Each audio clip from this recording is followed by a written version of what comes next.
This evening we've come together to talk about the issue, the earth in time and space. You know that the world out there teaches that everything is millions and millions and millions of years old, and the evidence is presented as irrefutable. And one wonders whether there is another side to the story. So I want to talk about this issue and present some thoughts to you. And as I have said earlier in our greeting, I do not wish to indoctrinate anyone. I would just like to state the other side of the story so that at least people have a choice to make. In the media, in the schools, in the university systems, in the libraries, wherever one goes, one is subjected to only one form of information. And that's not fair. Both sides should be available so that people can make informed choices. The Bible says in Isaiah chapter 40, verse 22, He sits enthroned above the circle of the earth, and its people are like grasshoppers. He stretches out the heavens like a canopy and spreads them out like a tent to live in. So obviously there's a reference there to the God of the Bible having formed these heavenly bodies. In a strange sort of way, science actually acknowledges a deity sometimes, because here is a nebula which is termed the Eye of God, one of the NASA Hubble telescope pictures. In actual fact, we are told that we are a rather insignificant planet in a rather insignificant solar system, in a rather insignificant galaxy, floating somewhere on the edge in an insignificant position of a rather gigantic universe. And probably there is a lot of truth in that. If you take one star, Betelgeuse, for example, in the constellation of Orion, then you'll see that that is an enormous star, because that over there is the size of our sun, including the entire orbit of the Earth. And that is the size it would be if it included even the orbit of Jupiter. So really, this is an enormous star compared to ours. So ours is really a very tiny object. The science literature will tell us how everything came into being, how the planets formed, how the early Earth formed out of particles and dust that coagulated. And one of the most prominent theories today is, of course, the Big Bang theory. So this theory tries to give a naturalistic view on the origin of things. And contrasting this, you have the idea that God created all things at some time in the past. Now, this is a very fascinating study, and one would like to say something more about it. Well, you see, the idea is that at some stage, everything that we see in the universe out there was concentrated in one particular point. And then at some stage, whatever was there exploded and shot out into a vast universe, expanding at breathtaking speed. And we see that this universe today is still expanding. And what they do is they look at the light that comes from distant objects, and they notice what is called a red shift. Now, when waves are stretched and become longer, that is called a red shift. If waves are compressed, light waves, and you see a shorter spectrum, well, then what you see is a blue shift, because the shorter wavelengths tend to give a blue tinge, the longer wavelengths will tend towards the red shift. Now, because everything seems to be red shifted, the idea is that the waves must be stretched because the objects are moving away from us. So the universe is expanding. Now, if the universe is expanding, then it's easy to extrapolate backwards and to say, well, if it's expanding now, that means it must have been closer together in the past. And if it was closer together in the past, well, is it conceivable that it perhaps was so close together that everything was concentrated on one point? That's the basis of the Big Bang theory. Now, I'd also like to point out that there are approximately 125,000 million galaxies, each with some 200,000 million plus suns, and the distances are so vast that we cannot even imagine them in every single direction. So really, it seems as if we are a tiny, insignificant spot somewhere lost in space. Now, the story about this redshift and all these issues in space is very interesting. Psalms 8, verse 3, 4, and 9 says, "When I consider thy heavens, the work of thy fingers, the moon and the stars which thou hast ordained, what is man that thou art mindful of him? O Lord, our Lord, how excellent is thy name in all the earth." So the heavens are supposed to tell us something about the magnificence of God, according to the scriptures. Now, if you look out there into space, you will see huge concentrations of stars. And this is basically a problem.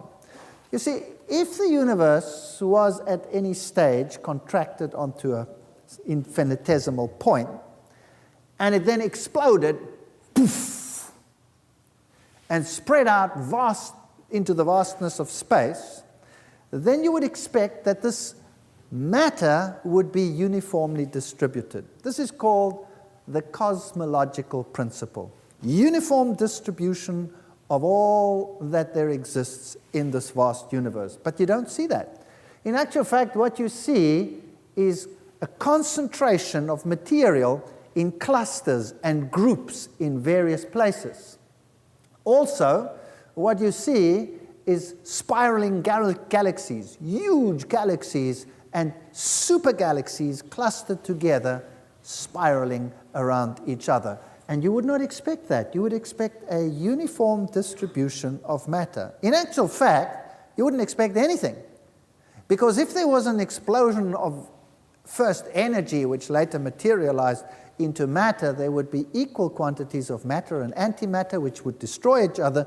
And so basically a universe should consist only of energy, if there was ever such an occurrence. But of course it doesn't. There is a tremendous propensity of matter and not antimatter. Nehemiah chapter 9 verse 6 says, "You alone are the Lord. You made the heavens, even the highest heavens and all the starry host, the seas and all that is in them. You give life to everything, and the multitudes of heaven worship you." This is in total contrast to a naturalistic idea of origins. Now, so according to the Big Bang Theory, the universe was created between 10 and 20 billion years ago from the random cosmic explosion. That's the basic idea.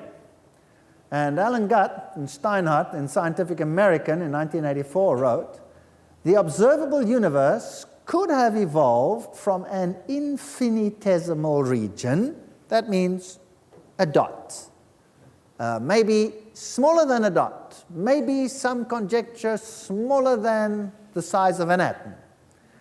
It is then tempting to go one step further and speculate that the entire universe evolved from literally nothing.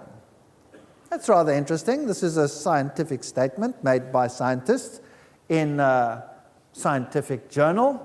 And the idea seems to be that everything was concentrated in a dot, exploded, and this explosion came from nothing and created everything. So the philosophical assumptions you have to deal with are, firstly, a general relativity and the cosmological principle. That basically says that everything should be spread out evenly if ever anything did materialize, but it's not the case. We see everything concentrated in clusters, and this is problematic. As the professor of astrophysics at Nottingham University admits, we're lost. The foundations of the Big Bang model would crumble away. We'd be left with no explanation for the Big Bang or galaxy formation or the distribution of galaxies in the universe. So there are scientists who are saying, why is this matter not uniformly distributed? And then there's another problem. The Big Bang also violates the law of conservation of angular momentum. Now let me explain that. You see, everything is turning around. When you look at our solar system, the planets are moving around the stars, the moons are moving around the planets, everything is moving in circles. Now, if there was an explosion sometime in the past from a center, and this explosion went poof in every single direction, then whatever shot out from there shot out in straight lines in every single direction. But that's not what we see. You see, we see angular momentum, not linear momentum. We see everything going round and round and round and round. So now the question is, how come it's going round and round instead of the other way around? The fact of the matter, it is going round and round and round. So the idea then came to mind, well, there is one possibility that could explain why everything is going round and round. Maybe that original dot was also going round and round. Does that make sense? Now, if you can imagine a bunch of kids sitting on one of those merry-go-round things in a fun park, and this thing is going round and round and round and round and round and round and round and round at speed. If that thing happened to go so fast that the kids a lot later hang on and centrifuge to the outside, and then go so fast that the kids actually lose their hold and go flying off, then the law of the maintenance of angular momentum says that they will be spinning while they fly off in the same direction as the object was spinning originally. So if it was going clockwise, then they will spin off clockwise. Does that make sense? So that can explain why everything is going round and round. Because maybe originally the dot went round and round. And yes, everything is going round and round, and that needs to be explained. And wherever you look in this vast space, you'll find things going round and round. And as science has said, they will be flying off in all the various directions. Amos 5 verse 8 says, "Seek him that makes the Pleiades and Orion." It's interesting that it names these two star systems. And the Pleiades, or the Seven Sisters, is what is known as a bound cluster. That's very fascinating. Can you bind the chains of Pleiades? Can you keep them together? Which is what science has recently discovered, that it in fact is a bound cluster. That means the gravity within the system is equal to the force that wants to separate them, so it stays together. In contrast, loose the cords of Orion. The systems in the belt of Orion are flying apart at breathtaking speed. Fascinating that should be in Job 38, verse 31. But the general principle is that things seem to be moving apart and moving round and round, sometimes in intricate patterns. But the problem is the globular clusters and the concentration of the matter in the universe, which should be uniformly distributed, but is not. Even Einstein recognized this problem and came up eventually with ideas to counter it. But they're theoretical and not practical solutions. So this law of the conservation of angular momentum, what does it mean? Everything in the universe is spinning. Planets, stars, galaxies. It would take an enormous amount of energy to start a planet spinning, something that's called inertia. So advocates of the Big Bang Theory propose that the singularity, that little dot, blew up and the Big Bang was spinning before it exploded. Thus, everything within it was spinning as it flung out. But now there's a problem.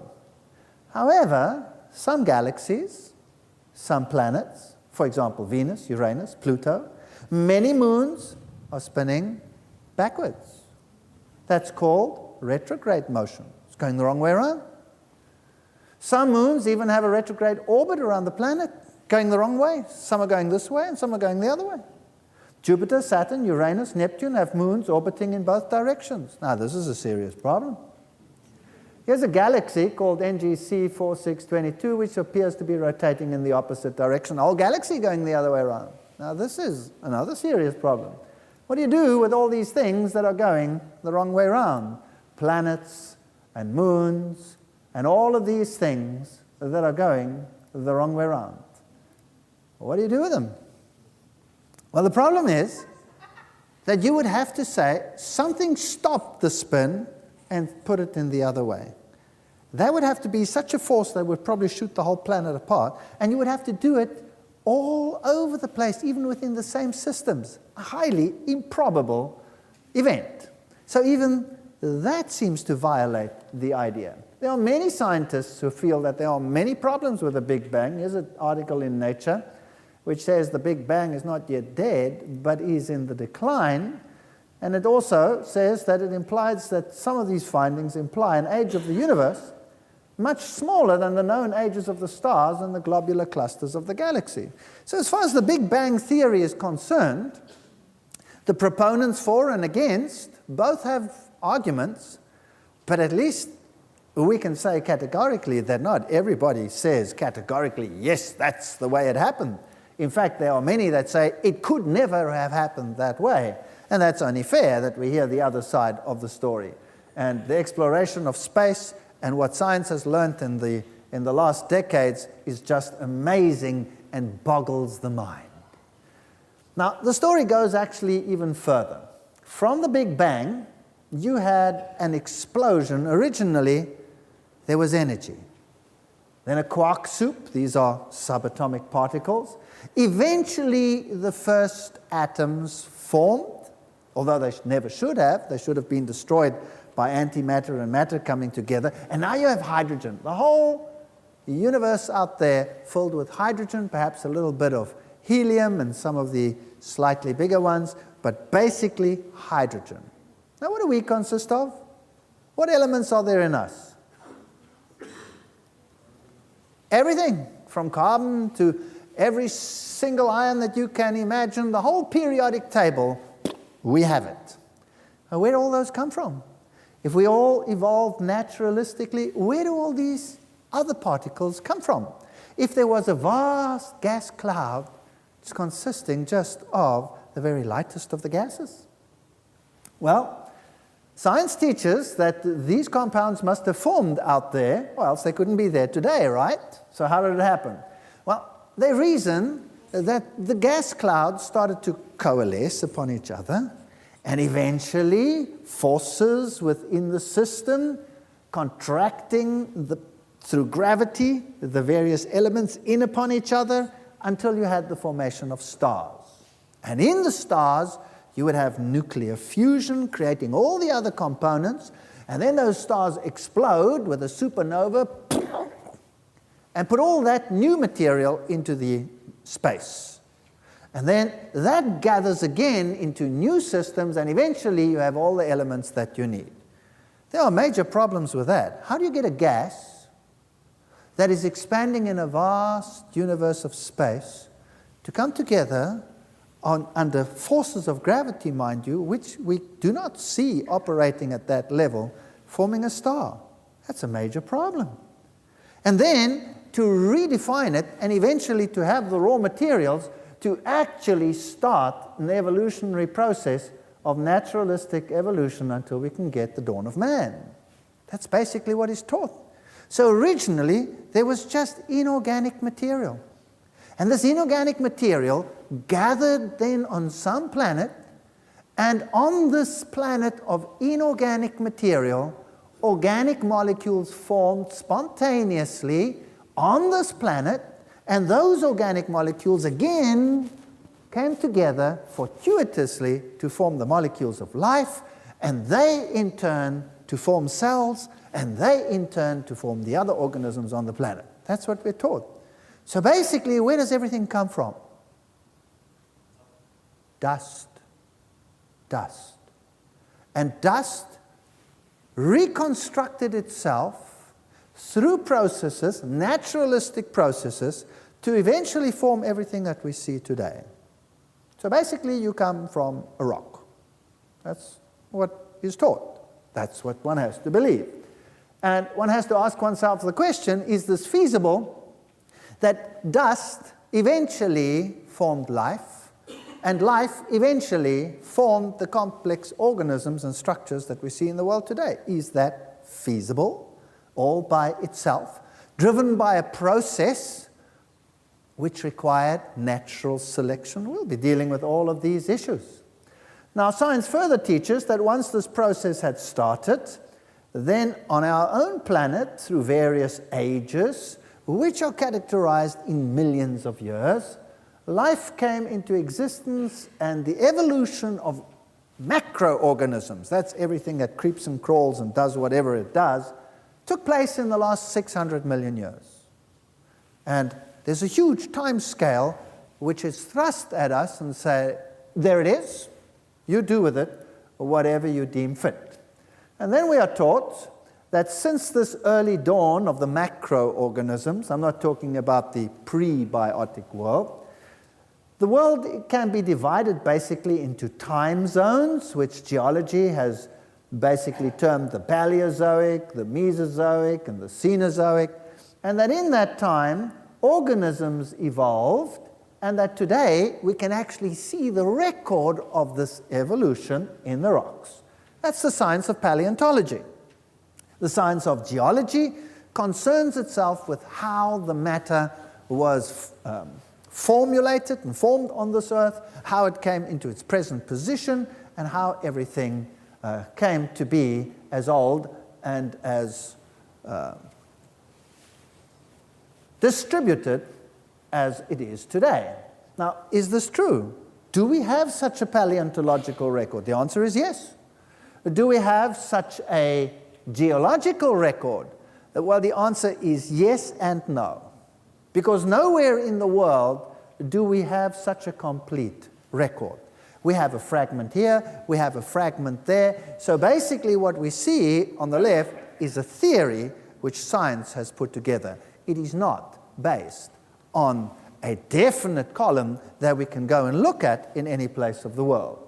So tonight I want to look at the basic assumptions of geology, just the basic assumptions. Tomorrow night we will be dealing with the living organisms. We'll be looking at how the organisms evolved, how the world tells us they came into being, and whether this is in line with what we see or whether it is not. These are very important questions so that people can make informed choices. Let's first have a look at some of the questions of age. Radiometric dating. Radiometric dating is a technique that is used to tell us how old objects are. And basically, it's not a very complex system, and it works very well. You can do it in a laboratory. There are ways of exactly determining the ratios of certain isotopes to each other, and this information is used to tell us how old things are. But the problem is, you have to make certain assumptions. And let's just run through them. The first assumption you have to make is that the rate of decay and half-lives have remained constant over time. Okay, basic principle. You have a specific rock. In that rock, you have elements which decay by radioactive decay. For example, uranium-lead dating, you have uranium, you have a certain time in which it decays to a certain isotope of lead, and after X millions of years, you have half the amount of uranium as you had before. Over the next same time period, again, you have, another loss of half the material. We call that a half-life. And so you can determine, by determining the ratio of the one to the other, how long this process has been going on. But you would have to know that the rate of decay and the half-lives have remained constant over time. And there is evidence that it has, and there is evidence that it has not. So both sides of the story can be found in the literature. The second principle is a very simple one. If I want to know how old something is, then I must be sure that the clock was set to 0 when the material was formed. All right, that's very simple. How do I know how old any one of you are? What basically do I have to know if I want to know how old any of you are? I must know when you were born. Isn't that right? I must know when you were born. So if I have a birth date, well, then I can work it out. This individual is X number of years old. How old are you the second that you are born? 0. In fact, somebody stands there with a stopwatch, and the time you are born is registered, tick. And after 5 minutes, Daddy walks out with the child in his arms to show whoever's watching and says, my baby is how old? 5 minutes old. So I have to have a birthday. So now, if I want to know how old a rock is, how do I know when it was born? Now, if I wasn't there to see it born, sometimes you can be there. If volcanic material comes out of the earth, you can see that it's born kind of now. You know what I mean? But rocks that are supposed to be ancient, I wasn't there, nobody was there. How do I know when they were born? I don't know when they were born. So I have to use a supposition. I have to say that when the rock was born, the clock was set to 0. Now the clock consists of one isotope changing into another. So I must assume that when the rock was born, only the parent isotope was there and none of the daughter isotope. That's 0 reset, isn't that right? Now, is that the case or is it not the case? The answer is that the literature abounds with cases where it is not the case. Where, for example, volcanic ejecta comes out of the rock right now in Hawaii or in New Zealand, and you measure it, send it to the laboratory for dating, and it can measure anything from a few million to hundreds of millions of years old. Now, if that is the case, then is the clock set to 0, yes or no? Obviously not. And if the clock is not set to 0, then how much faith can I have in the dating system? Here's another problem. We are dealing with a closed system. Obviously. If I'm going to determine ratios of one to another, it must be a closed system. Can you imagine, here in the front, I have a timer, a sand timer, like an egg timer? Imagine it standing in the front here. And I turn it, and all the sand is on top, and in the bottom I've got lines indicating the minutes. And after 1 minute, the sand has come down and filled it up to the first line, and I know 1 minute is gone. After another minute, the second line. After a third minute, the third line, etc. That's how the clock works. Now, what if there was a hole in my glass at the bottom? And as the sand came in, some of it escaped from the bottom. Would my clock be accurate, yes or no? No, it would not be accurate. Same with a rock. If I'm dealing with a rock and the elements inside that rock somehow were able to escape a hole in my clock, would I be able to use that sand in there as a time mechanism, yes or no? No. Question: does lead, for example, dissolve in acid water, in rain? Yes or no? Absolutely. That's why we have heavy metal pollution in our rivers and in our lakes, right? So, if it rains and water falls on the rocks, and the rocks are porous and the water goes through, can I wash out some of the elements, yes or no? Obviously, yes. I mean, that's how mountains work. They soak up the water, and they form huge reservoirs of water because they contain them and soak them up like a sponge. So here are mechanisms of taking out the isotopes. So basically, I cannot guarantee that the decay has been the same. I cannot guarantee that the clock was set to 0 when the material was formed, because it's not set to 0 even today. And I'm not dealing with a closed system. So how good is my clock? Frankly, my clock is useless. Totally useless.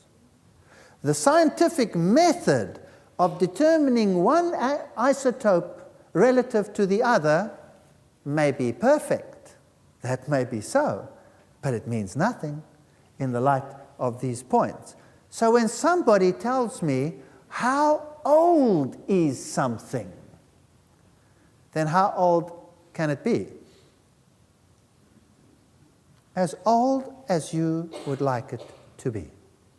You see, when Einstein couldn't figure out, or the world couldn't figure out, what was happening in terms of light and the movement of light whether an object was moving towards you or an object was moving away from you, that the speed of light remained the same, although it shouldn't have. It doesn't make any sense. Obviously, if two objects are going to move towards each other, they're going to get there sooner than when they're moving away from each other, right or not? So, what was his solution? He came up with a theory which he called relativity. That's it. So that's the solution to a big problem in science. It's nice, but it's just a word. We don't have to go into all the details. So if somebody asks me, how old is this rock? I say, it's relative. Relative to what? Relative to my paradigm. Relative to my way of thinking. If I believe this rock is young, there is nothing that you can do to prove that it is not. And if you want to believe that rock is very old, there's nothing that I can do to prove that it is not. So believe it if you want to, that it's billions of years old. Or believe it if you want to, that it's a few thousand years old. There is nothing that stops you from believing what you want to believe. Nothing. And no matter how much arm wrestling science does with you, to tell you that you must believe that it's old because that is their paradigm, tell them it's relative. You can believe whatever you want to believe. There is no evidence, impelling evidence to force you to change your mind. You don't have to. Having got that out of the way, and please, I'm not saying you can't believe what you want to believe. I'm saying you have freedom of choice to believe what you want to now. That's all. That's all. So I'm not running anyone down. Now, let's have a look at these rocks. Science teaches that each one of the rock layers that we find in the geological column, which is something that doesn't exist anywhere on this planet in toto, each one of these once represented a time gone by, sometime in the distant past, when each one of those was the surface of the earth, and life was enacted on each one of these very much like it is enacted today. So today we have cycles of rain, we have cycles of weather change, we have all these cycles, we have cycles of erosion, we have cycles of deposition. Everything that happened in the past is the same as what happened today. So obviously, it is logical to say that the bottom layers will be the ones that were there first. Then came the next stage, then the next stage, then the next stage, then the next stage. Or we could say that this is a layer of material, then another layer of material, then another layer of material, and then another layer of material. See the difference? It's not very big, except for what? Except that science attaches great time to each layer. Does that make sense? So science says each layer represents a huge block of time. So when you take a layer away, what are you taking away? A huge block of time. Whereas if you say each layer is just one layer of mud on top of the next layer of mud, and you take one away, all you are taking away is a layer of mud. There's a difference in the thinking there. So let's think about that. So science teaches, okay, the first layer is at the bottom, that's the oldest one, then came the next one, then came the next one, then the next one, then the next one. That's called superposition, one on top of the other. It's very logical, makes perfect sense. And then we are told that the oldest layers have organisms such as these, so that's obviously what lived then. And if you go a little bit higher into that layer over there, the Ordovician, then you had creatures like this. If you go a little bit higher, you come to the Silurian, you have creatures like this. Go a little bit higher to the Devonian, well, you have fishes and all kinds of things. If you go a little bit higher, you come to the Permian, you have the first land plants and all these interesting things. And then these huge trees, then you come to the Triassic and the Jurassic and the Cretaceous, and you have these wonderful dinosaurs and all these interesting creatures. Then you go a little bit higher, then you come to the Cenozoic, and then you get all the mammals. And that's how evolution happened.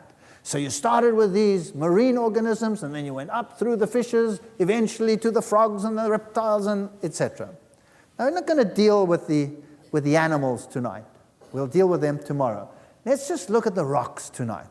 Now, rocks are never as interesting as animals. So tomorrow obviously will be more interesting. We'll look at dinosaurs and evolution of creatures and all of these things. But rocks are what you have to walk on, right? So they're important. If you were not on a rock, you'd be in trouble. Now the Bible has a totally different story. The Bible tells us that at some stage there was a flood. The Bible says that this flood lasted 1 year, 17 days. That's kind of strange. Most people think flood, it rained 40 days, 40 nights, and it was all over. No. That's not what the Bible says. The Bible says it rained 40 days and 40 nights. The Bible says the waters of the great deep broke forth, and the waters rose for some 5 months. Then they started to decline, and after 1 year and 17 days, Noah could leave the ark. Now that is decried a fairy tale today.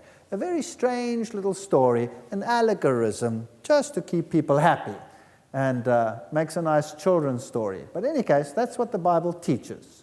And that it took 1 year, 17 days, high in the mountains of Ararat, for Noah to actually leave the ark. You see, it says he was so old when he entered, he was so old when this happened, he was so old when he sent out the ravens and the doves, and he was so old when he left the ark. So you can work it out, how long it was.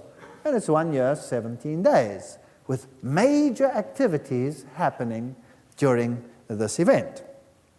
And what's also very interesting is that if you look at the geological column, what you see is a lot of mud. And mud happens in what? Happens in water. So if you go to the Grand Canyon, for example, and you look at the various layers, then yes, what you see is one layer on top of the other. Now remember what science teaches. That was once the surface of the earth, followed by that one, followed by that one, followed by the next one, etc., all the way along. When you look at those layers, can you see that they're all nice and flat, and that the contacts between them are perfectly flat? You see that? Absolutely flat. It's like the world was, and then came another world time period and went, then came another world time period and everything very flat. Huge flat layers, one on top of the other. So there you can see them very nicely. 1, 2, 3, 4, 5, etc. They're all nice and flat. And the contacts between them are very flat. Now remember what science teaches. Each one of them was what? Once the surface of the earth. Okay, let's go down into the Grand Canyon. And you'll come to something which they've called an unconformity. This is what the geologists have placed there. And an unconformity is a very interesting thing. Here is where it is, they say. What is an unconformity? Well, I've told you before, nowhere do you find the whole column in one place. So some places there are pieces missing. And here's one of those. So here are 2 ages, but a rock layer that should be there here in the Grand Canyon is absent. Now, there are 2 possibilities. The mud is missing, or 2, the time is missing. Are you with me? Now, if you say the time is missing, then they'll say, whoa, here's the problem. Time just doesn't go away. So obviously the time must have been there. So science teaches, this is what happened. Well, obviously what happened here is the layers formed, and because time is an essence, the missing layers must have formed, because that time was there, and then there must have been some rapid erosion here, and they were rubbed out. Away with them, and another layer deposited on top, and voila, we have 2 layers with a piece in the middle missing. No patty between the 2 burger rolls. Nothing. Just gone. Now, that's fascinating. That's what science teaches. What took it away? What's the only thing that took it away? Erosion. Right, let's have a look at them. Here they are. There's a time period missing in the Grand Canyon, and that is estimated to be some 100 million years gone. Here's another layer missing, some 30 million years gone. Now let me just put that in perspective for you. If we take the present erosion rates on this planet, And we measure how much of the soil is being washed into the oceans every single day. Well, you live here next to the Mississippi River. Is the Mississippi spanking crystal clear, yes or no? No. Why not? Because it's obviously taking material down into the sea, right? That's whatever it erodes away and it ends up in the ocean. So that's where it gets to end up. Now, the same must have happened here. There must have been a period of erosion, they say, and that took away the layer. Now, how much could be taken away in 100 million years?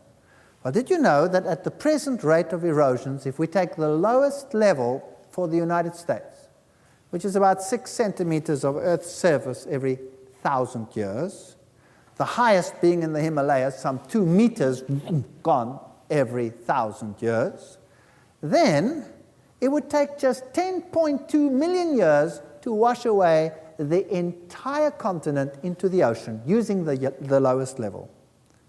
So 100 million years, that's enough to wash the entire continents, present continents, into the oceans at least 9 times over. That's quite extraordinary.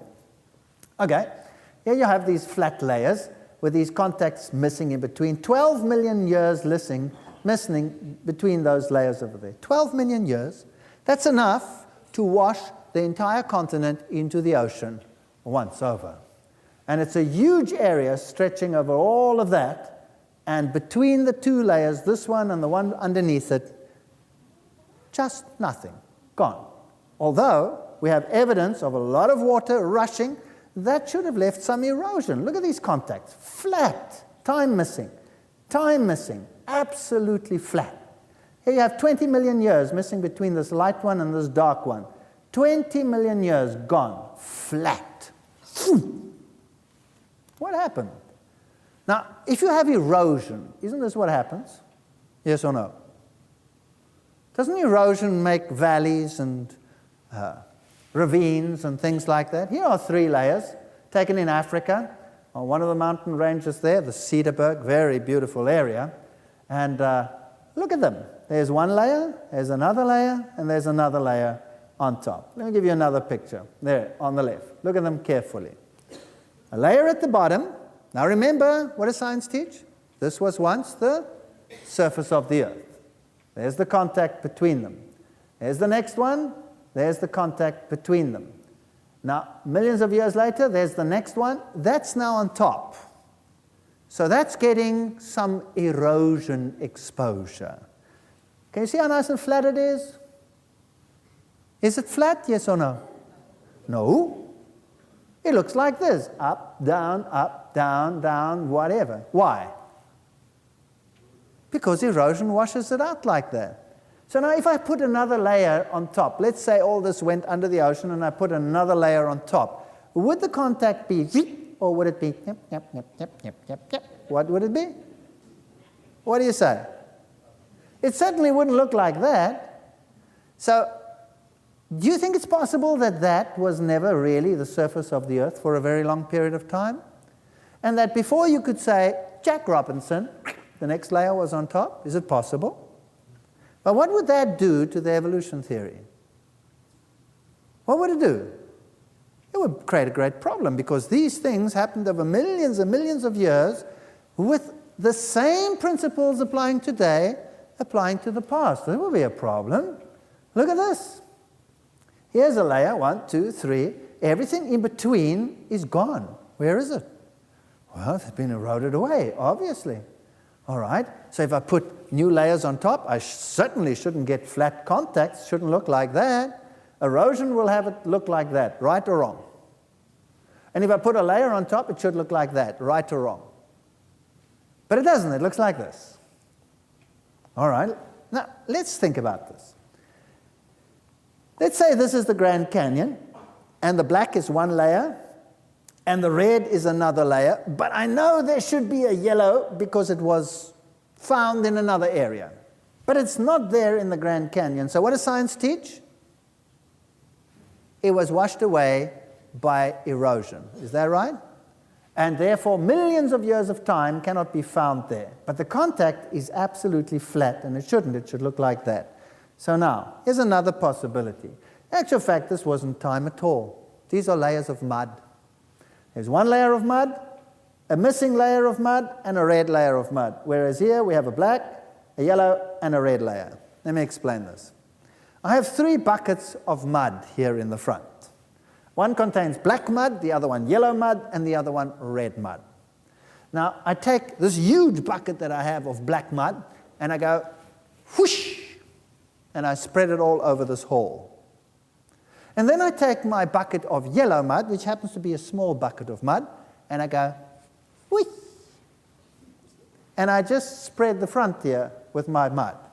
And then I take another big bucket of red mud, and I go whoosh, and I spread it over the hole. Now I have, in the front here, eventually when it dries, I make a cut. How many layers have I got?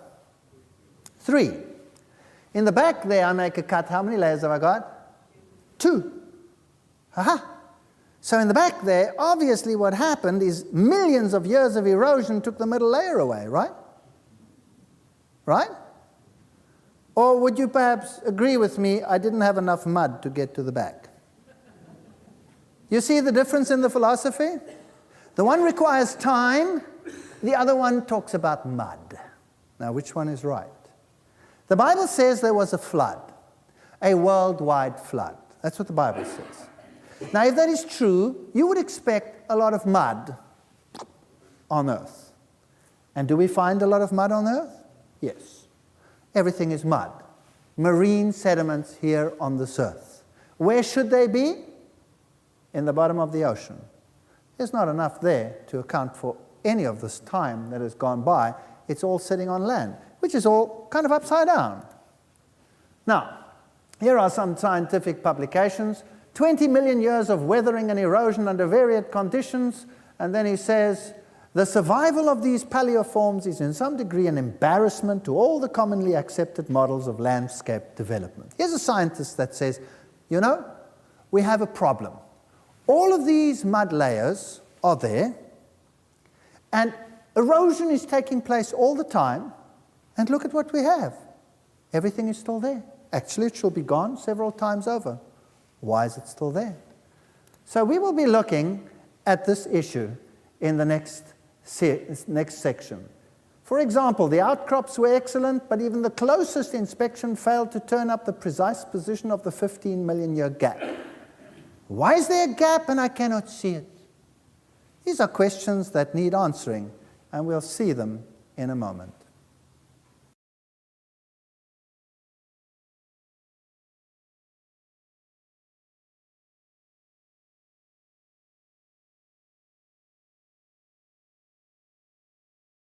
In our previous section, we talked about these incredible flat layers and the gaps missing between the rocks. And now we want to look at how these form. For example, here's another few publications where they talk about immense and incredibly flat areas of the world in the past. Here is a formation where we see coal seams in rock. Notice that the coal seams are also incredibly flat. Now, this is not consistent with what science teaches, that coal formed by natural processes, forests being covered in debris and eventually forming the various coal seams. Here they are, incredibly flat. And we have wonderful preservation of plant materials in the rocks. Here is a beautiful coal seam. And we'll be talking about coal some more later on. But again, notice that they are in these flat seams. Everything incredibly flat. This is not something you would expect to happen under naturalistic processes. Here, for example, trees upside down in coal fields. Another important discovery is that there doesn't seem to be any evidence of subaerial exposure. Traces of deep leaching, scour, channeling, residual gravels tend to be lacking, even if the underlying rocks are soft material like Cherty limestone.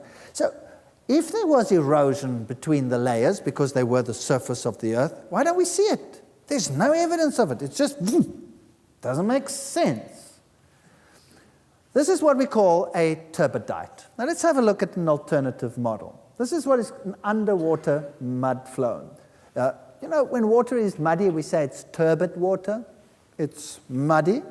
Now, a turbidity current is an underwater mud flow. Now, in 1929, there was an earthquake in North America, and a piece of the continental shelf broke loose, and it roared under the ocean, breaking cables as it went, so they knew exactly how fast this mud was going. It was just going at a tremendous pace. After 3 hours and 3 minutes, it was 300 miles out to sea. That means that this mud was traveling at a speed under the water of 100 miles an hour. Now imagine if you were a little creepy crawly, or a fish swimming lazily at the bottom of the ocean, and a wall of mud as thick as this wall over here comes roaring towards you at 100 miles an hour. What would happen to you? You would just be fossilized in an instant, right? Now this is what happened. Notice that we have a model over here. Imagine this is the surface of the earth, largely extended. There's no mountain on scale that would be this high. And everything's underwater, and now there's an earthquake over here, and some mud is beginning to flow. Let's see what would happen.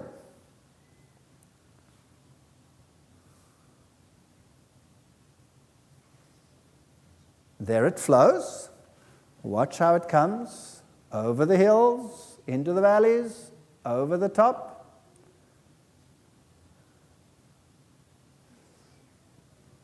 And then it's going to settle down. And notice what it does. It's very interesting. It fills in the valleys while forming a layer over the hills. And this is soft mud, soft mud. Now we're going to put another layer on top of this while this is still soft mud. We're not going to stick around for a few million years waiting for this to turn into stone, okay? We're going to do it right now while this is still mud. We'll have another earthquake in another place with a different color mud, and boom, there it goes. Watch how it comes around the corner, swirls clockwise. Do you see that? Goes down the hill, up the other side, and does the same thing. Now, do you think it's possible that you could whip some of the bottom mud into the top mud layer when it goes around the corner like that? Do you think it's possible? Possibly, yeah. Here's another one. Look, wham! Take some of the bottom layer, put it in the top, maybe. And then you settle down. And we're not going to wait a million years. We'll just let it settle. And then put another one on top. Notice the valleys are getting fuller and fuller and fuller. By the way, that's what it looks like at the bottom of the column. Between the Cambrian and the Precambrian. That's what it looks like. Another layer.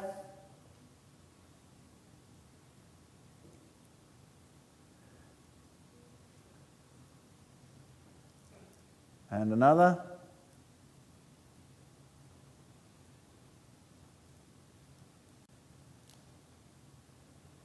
And another.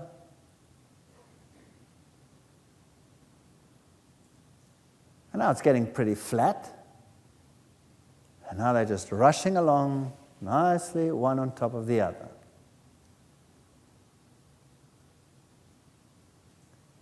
And then we have a closer look.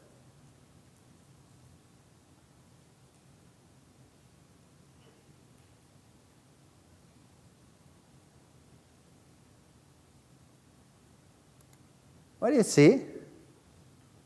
You see one layer on top of each other, and what are the contacts like? What's the contacts like? Flat. And especially on top, everything is flat. And can you see that here and there, for example, there's a little bit of mixing of the bottom layer into the top layer. Okay, if we go a little bit closer, notice what else we'll see. All right.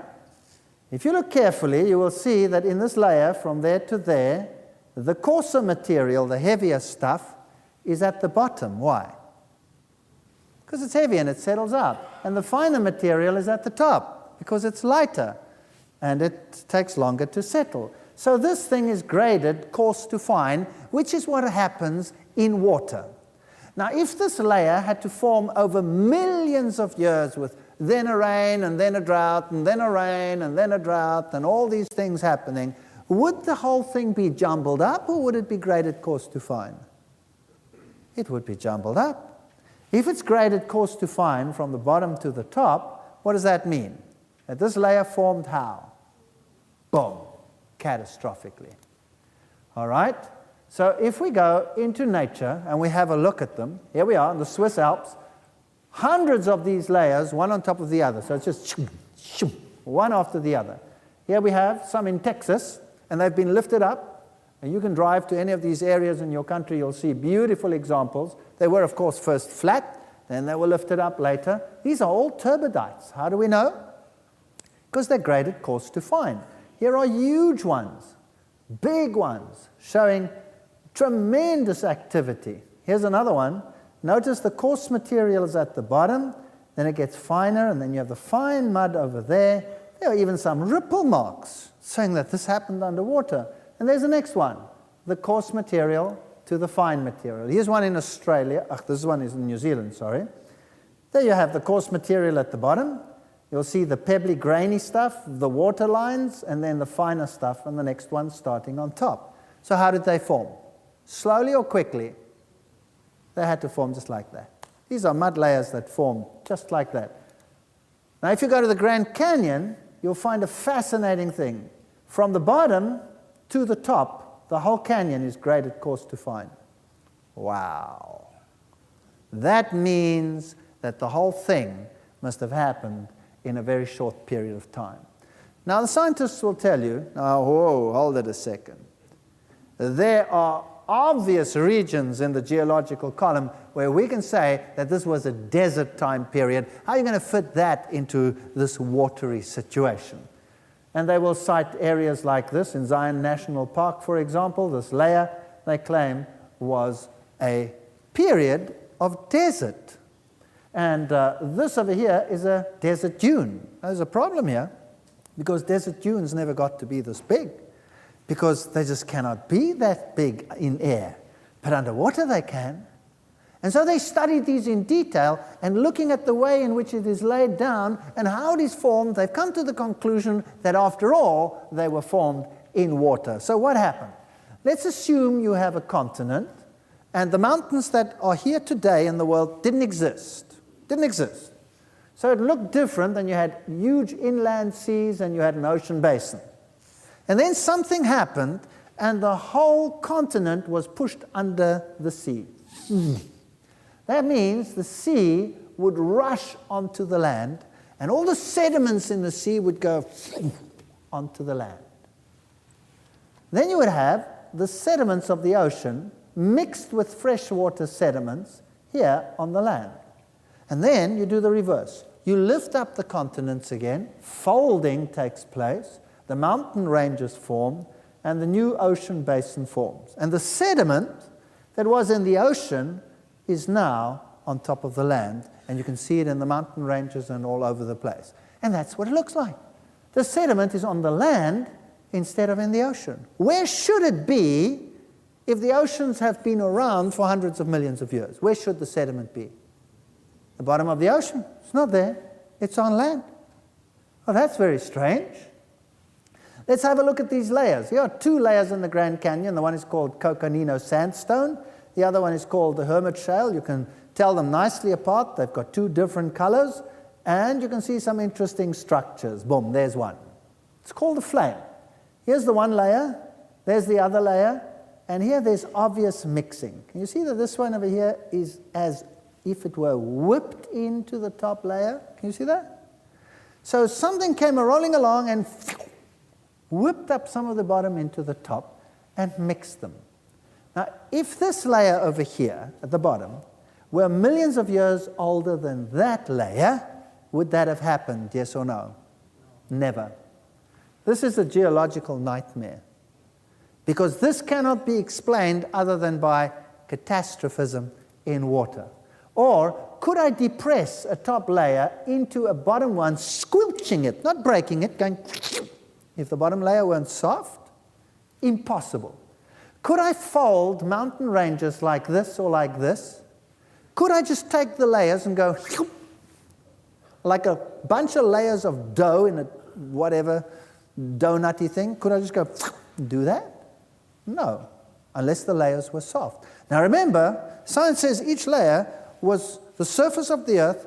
Each layer constitutes millions of years turned into rock. How am I going to bend this without shattering it into millions of pieces? Impossible, unless the layers were soft. So how does science solve this problem? I say, well, what must have happened is they were rock, but then there came a time of continental depression and it went down into the heat of the earth, and there it became molten. Then it was lifted up and folded. Hello, here's a problem. Then there should be evidence of this heat upon the rock. But most of these rocks are sediments, no evidence of any heat, no volcanism, just water, mud, and fossils. No heat. And they're all folded like that. So it must have been soft. Here's another interesting one. Here's a finger sticking through another layer of mud. Obviously, this finger is hard, this layer is soft, so this erodes away, and there stands this finger. Ding! What's it doing there? Where's it come from? So if you look at the layers, this is in Kodachrome Basin, also here in the United States, different layers. There they are. And the bottom one over here somehow had columns shoot up through the other layers and then solidify there. So this one over here shot out through this one, through that one, into that one, and there it sits. And that one shot up from that one through the others, and there it sits. Now erosion takes place, washes it away, and there stands a finger. Bang. Now this is very intriguing. Imagine you have 2 layers of glass, tabletop glass, you know? Imagine you have 2 layers. And now you have a tube of toothpaste, and you go to the glass, and you take your tube of toothpaste under the glass, and you go, squeeze! What will happen to your toothpaste? It'll go, peek. And if you look at the top, you'll see one big flat patch, right? Because the toothpaste cannot go through the glass, it's solid. Now, the same with these rock sheets. If I'm going to say the bottom layer is getting soft, and I go, squeeze, and go, how can it go through the other layers if they are solid rock? What should the mud do? It should go, but it didn't. It went through all of them. What does that tell you? It tells you that when this happened, they were all soft. So they were laid down, then there was an earthquake, put pressure on the layers, and it went,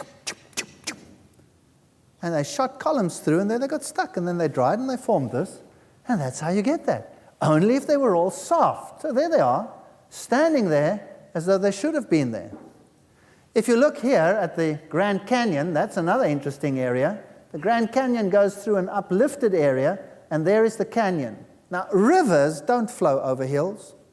Rivers flow down here in valleys, but here it went through the top. So how did that happen? How did it happen that a river stayed up there and went over the mountain? Cannot happen. So something must have happened to form a rip, and the water must have rushed through, and the layers that we have are indicative of a major flood catastrophe. So looking at the Grand Canyon, what washed this out? This little river flowing over a hill? Doesn't happen. All these layers, we've seen that they must have been deposited quickly. This massive amount of material washed away. Was it rapid or was it slow? The Zion Canyon, look at that. A sheer canyon. Who's ever walked up Zion Canyon? It's great, eh?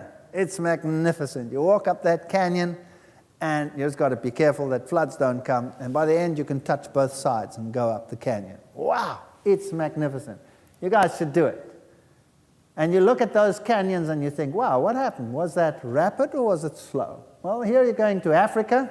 This is when the fledgling state Namibia was formed. And we're up there in a region of the Fish River Canyon. Beautiful erosion features, ripple marks. Again, water features everywhere. And there is this canyon. Look at it. Nice V-shaped canyon. going around the corner. It's not as impressive as the Grand Canyon, but not everybody can keep up with you guys. And this is the Orange River Canyon. Here comes the river, makes this huge waterfall, and then flows in this beautiful canyon. Can you see the canyon is V-shaped? Can you see that? V-shaped canyon. So now we've seen the Fish River Canyon is a V-shaped canyon. This canyon is a V-shaped canyon. The other canyons in the world, V-shaped canyons. You've got to be careful when you go walking there, because this critter here is extremely dangerous. That's a yellow cobra. And some beautiful erosional features visible over here. Plus this. This is a water whirl.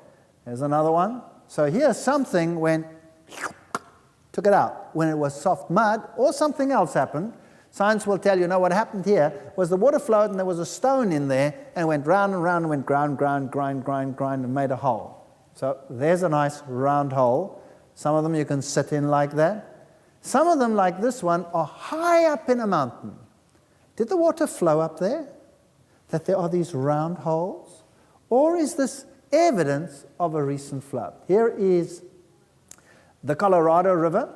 Here you can see the goosenecks. Notice that it is V-shaped again. There you can see it beautifully V-shaped. Now, a scientist published in the journal Science an article where he said, we have a problem. Because if it is V-shaped, then it had to be rapid. It could not have been slow, because slow undercuts and deposits. So all of these canyons must have occurred instantaneously, rapidly. So that was rapid, that was slow. So what washed it out? What happened? This is another canyon that formed instantly, Canup Creek, and you can see it's also V-shaped. That's a recent one that would washed out in modern times. This is Bryce Canyon. Who's been to Bryce Canyon? Wow, you guys must go there. This is a beautiful place. So you get up to this mountainous region, and you see this beautiful washed out area. Notice this massive washout. There's a human being as a scale. It's fascinating to see what happened over here. Everything in between is just gone, washed away. Everything in between. Erosion has eradicated it, leaving these magnificent monuments to some water activity. This is Monument Valley. Notice these mounds that stand in this valley. Now, once upon a time, these were all flat sheets, one on top of the other, and what has washed everything in between away? What does science say? Millions of years of erosion. But in actual fact, when you look at them, is it possible that it could have been rapid erosion rather than millions of years? There are the monuments, there they are. Everything in between is gone, and these stubbornly remain behind. Look at those two, standing side by side, like two cooling towers at some factory. Amazing. There they stand. Everything else in between is gone. Millions of years of erosion has taken it away, but these two are stubborn as goats. There they stand. We will not go with the rest. Does that make any sense? Or those are the Navajo twins, and everything else in between is gone. And I'm going to take you to an area in Africa, and this is in Basotho land. And here is an interesting feature. This happened in one rainstorm. Notice that the rainwater came and washed away all the material, leaving a mound there, a mound there, a mound there, another one there, another one there, another one there, a couple over there, and a range over here. And that is what happened in one rainstorm. Now, why are these still there and everything else is gone? Imagine this. The water's coming along, washing away the soil. It's busy digging these channels, taking away the mud, and then all of a sudden the rain stops, and what happens? The water's gone. And before everything could be washed away, it dries out, and leaves these mounds. Now, isn't that exactly what Monument Valley looks like? Yes or no? It's exactly what it looks like on a small scale. There's a little canyon that formed in just a rainstorm. There's another one. Notice the V shape, exactly the same. This is a beautiful area. This is the Cederberg, and here the mountain is cut into columns. You can literally get into one of those columns over there and walk through the mountain. Spectacular.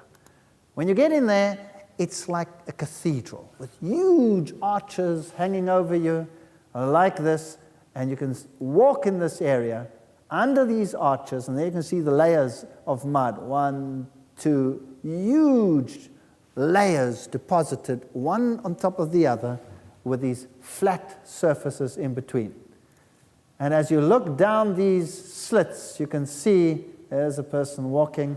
You can see right through them, and you literally walk up into this mountain. What washed that away? There's no river flowing there today. Either millions of years have taken away this area, or this happened rapidly, and this is a relic. Now, also in these mountains, you have this feature. Now, this is the other way around. There you obviously had the slits going from the top to the bottom, but here you have something totally different. If you look carefully, you can see that this mountain is standing on pillars. Can you see that? And there as well. The mountain is literally standing on pillars. There's a closer shot.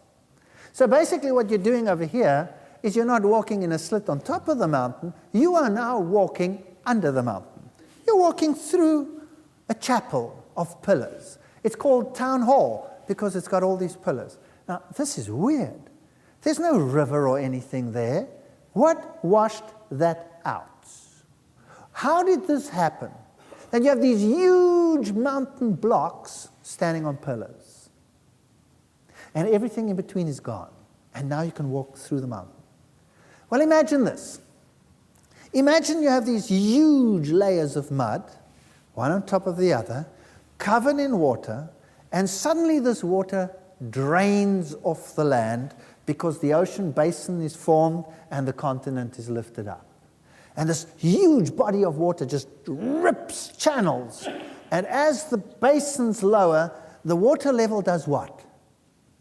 Drops dramatically. So mounds of mud come up above the water level as the water level rushes down. And the water flows fast at the bottom, so fast that it starts doing what to these mounds? Undercutting them, washing out channels in between, underneath. Eventually, channels all the way through, and you have all these pillars and huge blocks of mud sitting on top of them. And then before everything is washed away and the whole lot collapses, what happens? The water is gone. And then it dries, and you have a whole mountain standing on pillars. So if you look over the edge where this water would have flowed, you see huge blocks of rock standing like this. But notice this. The erosion is at the bottom over here. There's no river flowing here. The erosion is at the bottom. It is as if something washed over the edge and was washing away here with lowering water levels, rushing through there, washing out the underneath, and it would have washed it all away, but then what happened? The water was gone, and there it stood. And that is how we can explain the features such as this, where you have these relics and everything in between is gone. This is how we can explain the amazing rock structures that you find in Zimbabwe, for example. All right, so this is how we explain these wonderful features where you have these rocks that seem to be balancing one on top of the other, and you wonder, how do they get there? But if this was actually a relic of huge sheets that were there, everything washed away, but before all of this could collapse, the water was gone, well, that would explain it. That would explain Ayers Rock in Australia. And now there's only one problem left. Science says that all of this is fair and well, but there's a problem. Surely it would take millions of years for these layers to form solid rock. Well, here's something interesting. We have a ceramic pot over here and a bottle encased in solid stone, and they come from the HMS Birkenhead, which sank off Danger Point in 1852. So basically, you have two choices. Either this bottle is millions of years old, or this rock is not millions of years old. Now, we know how old it is, so we know it must have formed rapidly. Here you have a bell. That's a ship's bell, encased in solid rock. So you have to now either believe that the bell is millions of years old, or that the rock is not millions of years old. Stalactites and stalagmites. Who's been to a cave, a big cave somewhere in the States? What do they tell you? How old are these stalactites and stalagmites? They tell you they are millions of years old. Is that correct? Okay. Here's one that formed when water was pumped to this area, and it grew in front of their eyes because the water was rich in calcium carbonate, and here it formed. Here is one, or many of them, where you see two people standing down there. Those are miners. This is a mine that has been vacated for some 30 years, and these are the stalagmites and stalactites in this mine. So now you have to assume that this mine is millions of years old, or that these did not take so long to form. Which is it going to be? We know that this is a mine, and that this took 30 years, and that is what you see. In fact, I have a bridge that I travel under when I go to work in my home country. And under this bridge, there hangs this beautiful stalactite about so long. Every time I travel under that bridge, I wonder, wow, who constructed this millions of year old bridge over here? So a picture really does speak 1,000 words. There's one last hope, and that is gemstones. Surely they take a long time to form. This is malachite.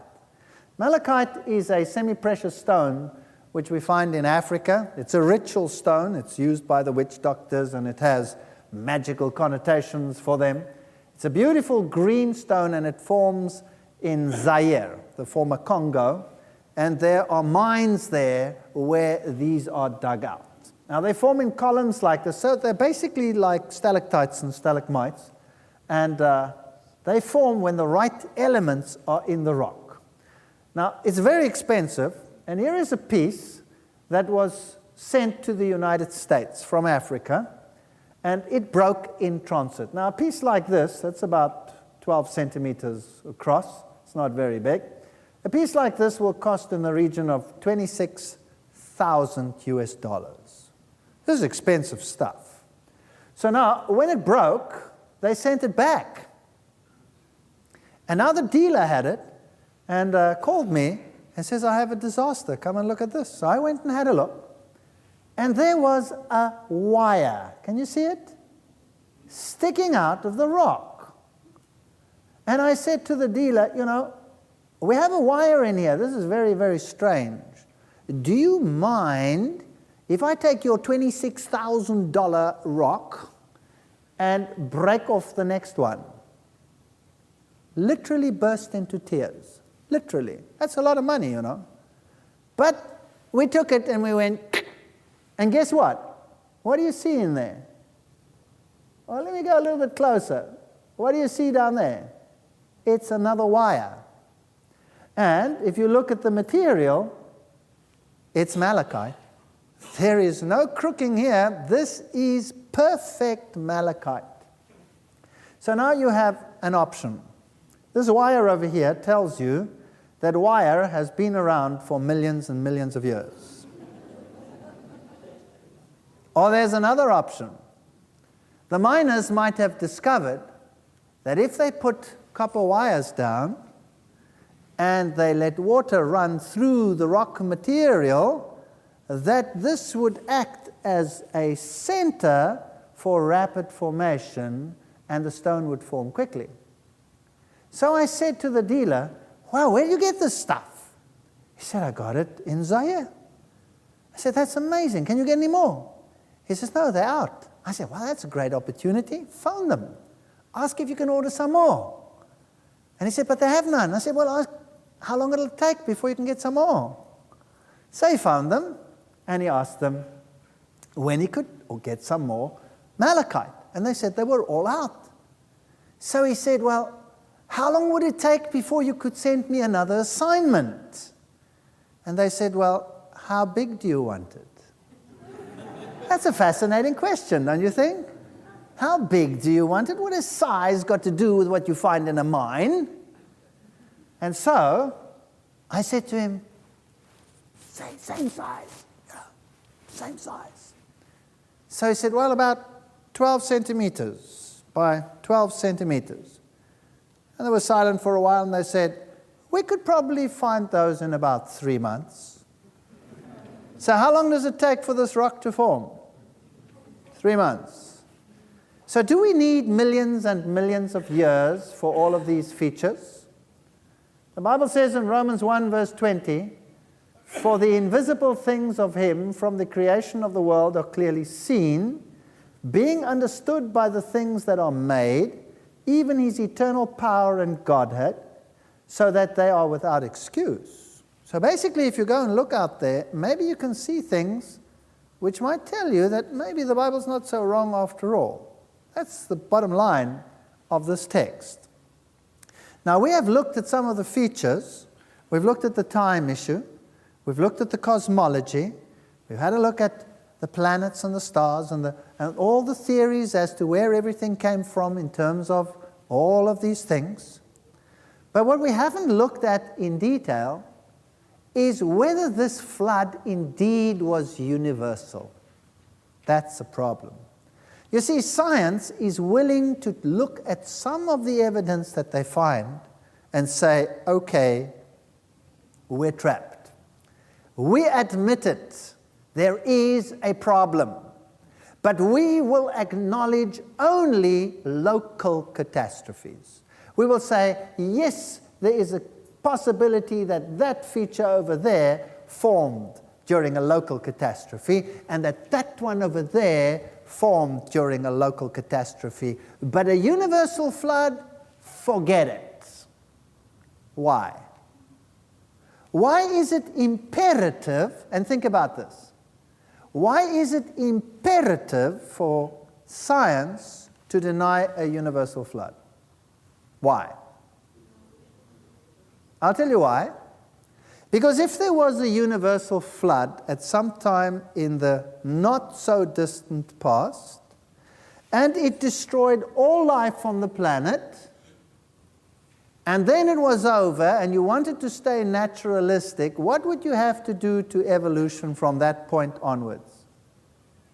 You would have to start it all over again. Are you with me?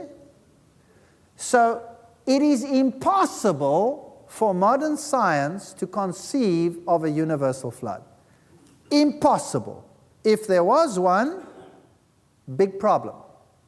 Then the continuity of the geological record and all its fossils would be interrupted, cut off. And you'd have to start all over again. And that is inconceivable. So stick around for the next lecture while you take a short break, and then we'll look at the possibility of a universal flood versus science which says no universal flood. In fact, it may not conceive of a universal flood. That could be interesting. You stick around, because this is what your kids are being subjected to every single day in their schools, on their televisions, in the museums where they go to, and it is time you had a look at the other side of the story so that you can make an intelligent choice. Without two sides, no choice. All I'm saying is expose yourself so that you can either ridicule it or accept it according to your will. Thank you for listening.